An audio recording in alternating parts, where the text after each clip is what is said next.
Formula ఈ race కేసులో అటు ఈడీ ఇటు ఏసీబీ దూకుడు పెంచాయి. మాజీ మంత్రి బీఆర్ఎస్ వర్కింగ్ ప్రెసిడెంట్ కేటీఆర్కు నోటీసులు జారీ చేసింది. ఈ నెల 6వ తేదీన ఉదయం 10 గంటలకు విచారణకు హాజరు కావాలని నోటీసుల్లో పేర్కొంది.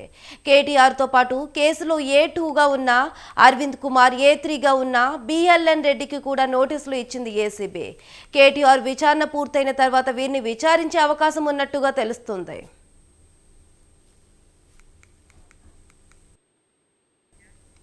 మరోవైపు ఏసీబీ కంటే ముందుగానే ఈ నెల 7వ తేదీన విచారణకు హాజరు కావాలని ఆదేశిస్తూ ఈడీ నోటీసులు ఇచ్చింది.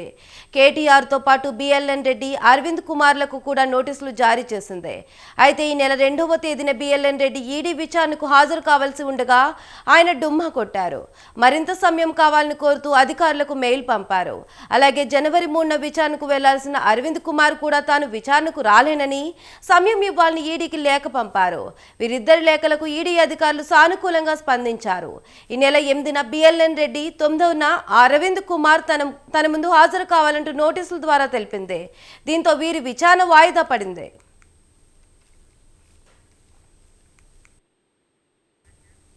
ఇటు ఈడీ దూకుడులో ఉండగానే అటు ఏసీబీ కూడా స్పీడ్ పెంచింది. కేటీఆర్కు షాక్ ఇస్తూ నోటీసులు జారీ చేయడం పొలిటికల్ వర్గాల్లో హాట్ టాపిక్గా మారింది.